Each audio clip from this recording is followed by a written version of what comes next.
First Coast's most accurate forecast from the First Coast News Weather Team, certified by Weather Rate, sponsored by AC Designs. Good afternoon, folks, as Tim takes his last sip of coffee I did not know get ready to go. Wow, here we go. Time and tide wait for no person. I mean, hey, we're at 4:01 now, Tim. Yeah, I should have known. We had a countdown. Mike is hot.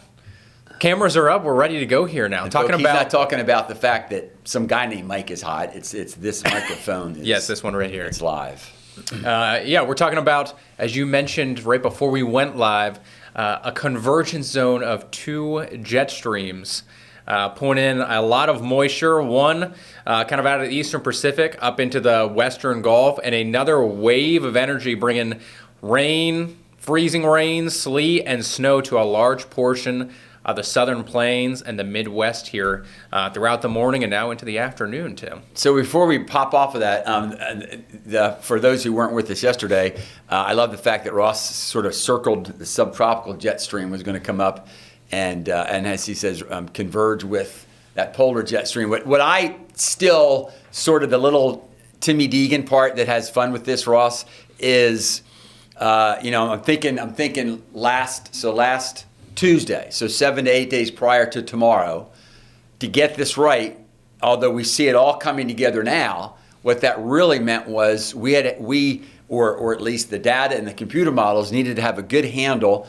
on what was happening west of Central America, the subtropical jet stream, right? And then as far as that polar jet stream, what was probably south of the Aleutians, So truly a hemispheric forecast this time of the year. Thousands and thousands of miles away. I mean, I'm sounding like trying to negotiate for more money for our salaries, but it's still as fascinating to me that at least the forecast is getting better to where, let's face it, about 7 days ago, there was pretty good confidence, not only that we'd have rain, but that we would see a pretty massive winter type storm that has expanded and exploded pretty much over the last 24 hours. So you're talking about some of your friends back in Oklahoma City had quite the mess this morning, right? Yeah, they had very icy roads, a lot of freezing rain. And then on the backside of this system, air temperatures are in the teens, but you get some very strong winds blowing, southward through the plains. So because of that sub-zero wind chills, feeling like 0 to -5, even -10 degrees in some parts of northwestern Oklahoma. So frigid conditions there, a solid ice pack, and we have a winter storm watches and warnings stretching all the way from western Oklahoma and Kansas, all the way through the Mississippi River Valley, through eastern Tennessee and Kentucky, and the whole way over to the Atlantic coast there in Virginia, Maryland, and North Carolina, even South Carolina getting in on that. So a very impactful winter storm event for a lot of those folks. We're going to be on the southern tier. I'm sorry, Russ. I'm trying to think, just for those that might be traveling, like from now through tomorrow, the cities that might be hardest hit. So either heavy, wet snow or the whole mix, right? And I'm thinking of northern Arkansas and then Memphis to Nashville. Louisville, perhaps. And then, you're kind of getting up into the Charlotte, Raleigh, Asheville, Blacksburg, Virginia, Lynchburg, Virginia, Richmond even would kind of be and then in even swath there. Yeah, and then even to Norfolk. I was looking at some of their local forecasts. They're going for 6 to 10 inches and maybe more in local areas. That's a lot of snow for folks down there in Virginia. And especially as we sort of finish up February. Before we get too much into the future, I again am reminded of just the challenge of forecasting here. So at 6 o'clock this morning, if someone were to ask us how cold is it, it'd be a tough one-word answer, because at 6 o'clock this morning at NAS Jack, so in Orange Park, it was 50 degrees, and 9 miles west of there at Cecil Field, it was 32. So that's about, 2 degrees a mile? Yeah. It's big changes. Amazing. A large variety of temperatures out there, Tim. So once again, I'm just saying we deserve, a lot of credit. Well, here is a look a little bit closer to home for us. Some of that moisture and showers just kind of making their way across southern Louisiana towards the bayou there near New Orleans. This will all be headed our way near sunrise tomorrow morning. So here's kind of what the system is looking to do. Low pressure system kind of dropping off to the south and southeast. That will eventually reach into the Gulf. We'll slide our way throughout the day tomorrow, bringing us quite a large swath of widespread steady rainfall throughout much of the day tomorrow. Kind of a secondary low pressure system begins to spin up towards South Carolina. Boom, North I'm Carolina. glad you mentioned that. Yeah, as this whole thing kind of moves southward, the low pressure system that we're going to see impact us in Florida kind of gets taken by the subtropical jet, and a secondary low kind of gets taken up to the north and northeast by the polar jet, kind of taking the winter weather towards them and just kind of the cool, steady rain for us, Tim. Yeah, and so keeps any threat of too much heat and therefore possibly some strong thunderstorms. I was just going to mention, I'm glad you mentioned that secondary low, because the computer models used to do a terrible job with that. We'd see this energy coming at us from the west and low pressure, and the models would not handle at all that low developing in the Gulf Stream, and so then the models would consistently bring it up west of us, get us in the warm air.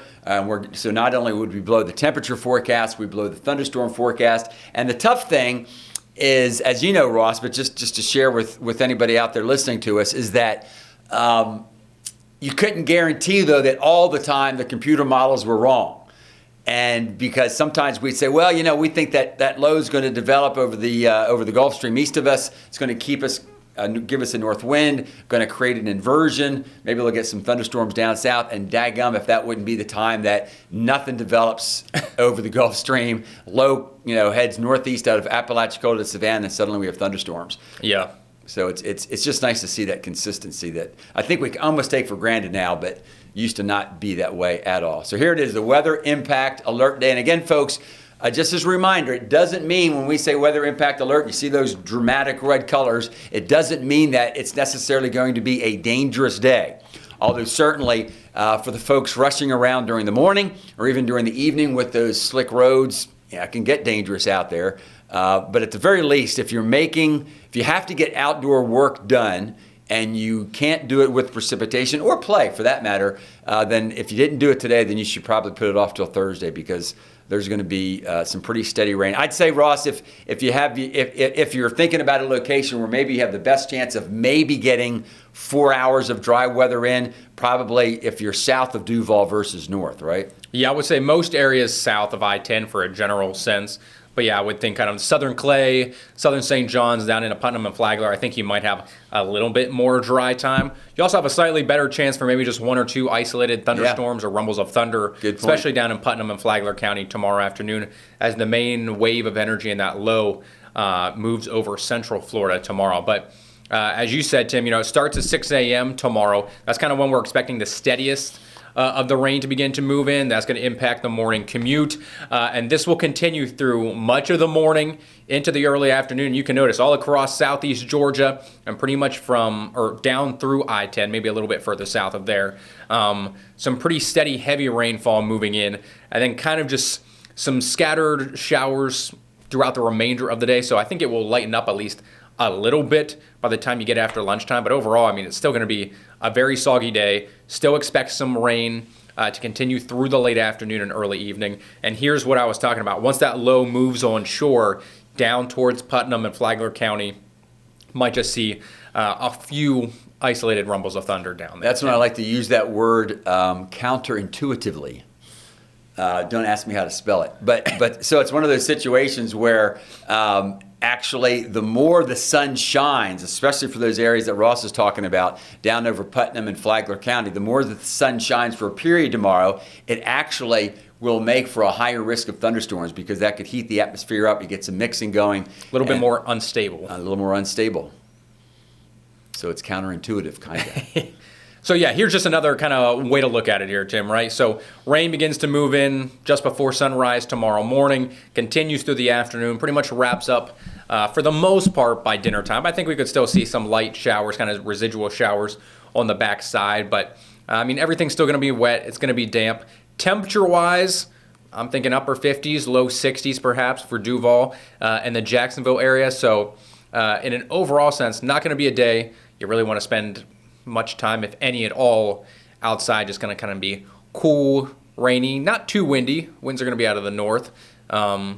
So at least that's a plus. It's not going to be a blowing rain, if there's a silver lining in any of this. A blowing rain, yes. But so that folks down in beautiful Palatka and Crescent Beach and the Flagler Beach Pier, so that you know that we're thinking about you. You might actually see temperatures top 70, depending on how much sun you get and if you get any bit of a southerly wind. So Ross has up the forecast as far as rainfall is concerned. And this is all just model data, but I do think this tells a fairly accurate story. I'm thinking generally anywhere from a ½ inch to the upper end would probably be around 1.5 inches. And as wet as January was, during that warm 3 weeks of February, we really didn't get much rain, right? Yeah, we've only gotten like 0.4 of an inch, I think. So except for those who have outdoor plans tomorrow, in many ways, this is pretty much what the doctor ordered. Needed rain. It'll soak right in.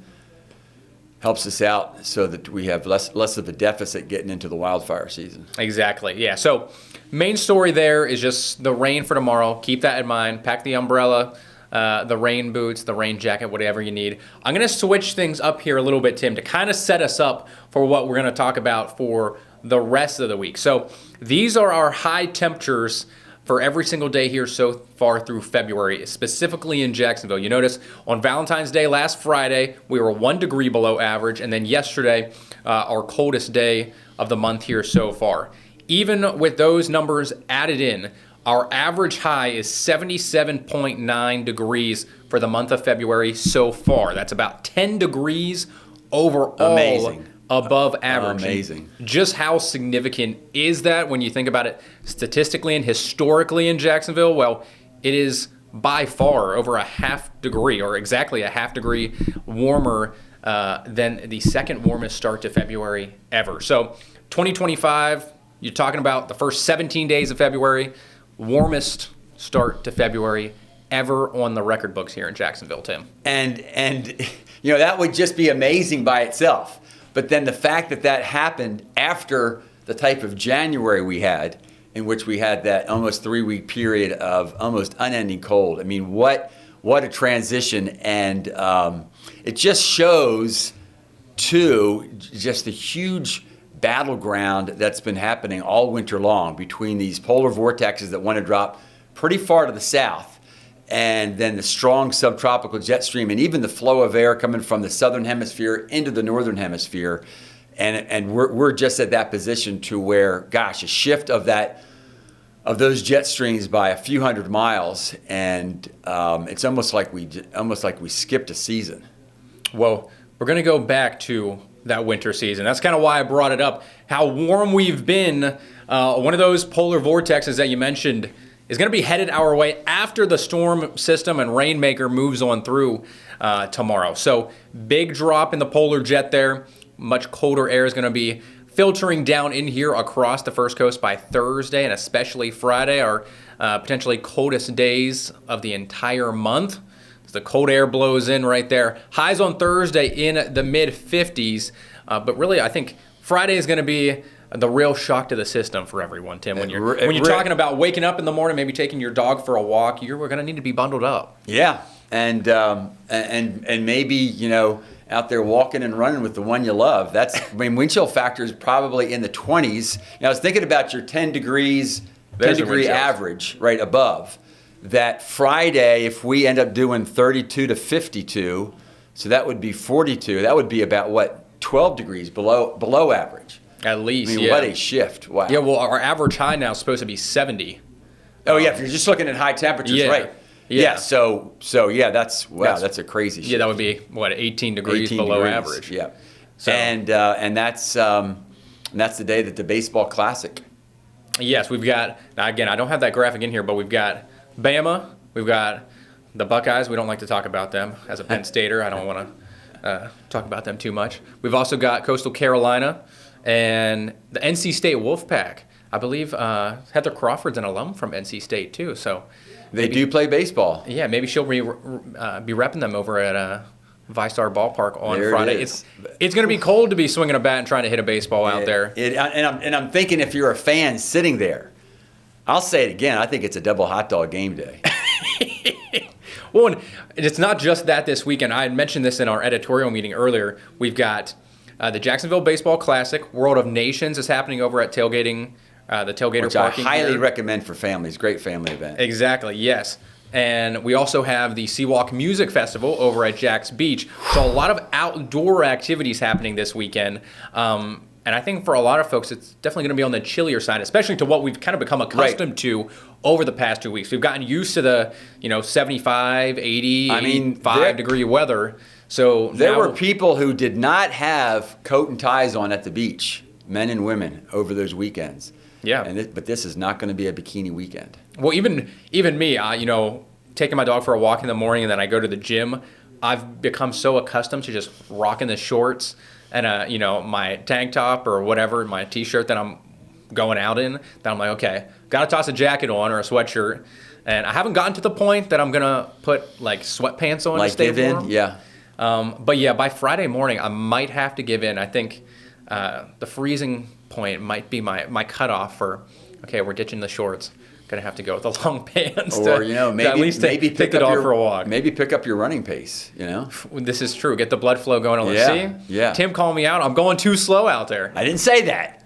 I did not say that. That was mainly a reminder for myself that if I'd pick it up, I'd warm up. Now, speaking of a warm up, at least we'll get back to seasonable situation as we get into Monday and Tuesday. Yes, it does look like we're going to rebound rather quickly after the weekend. Temperatures back close to average, if not above there. Just last point I want to make, over the weekend, we might see a few sprinkles there, especially on Sunday. Maybe a little bit more clouds than sunshine. Yeah. But if you do have outdoor plans, I don't think the rain should stop you from getting out there. I think it should be pretty minimal for the most part. Wouldn't you agree? No, totally agree. That, I guess another way to put it would be if you're out there with family and friends and they're looking at you and the sprinkles begin, don't think it's going to get worse. I think that's all we're going to see. So maybe not as pretty as we would like, but that certainly nothing like what's going to happen tomorrow. Exactly, yeah. So weather impact alert in effect for tomorrow. Big cool down on the way then for your Thursday and Friday. We'll try to keep you dry as much as possible tomorrow and keep you warm for the end of the week. He is Chief Meteorologist Tim Deegan. I am Meteorologist Ross Mummah. Appreciate you watching.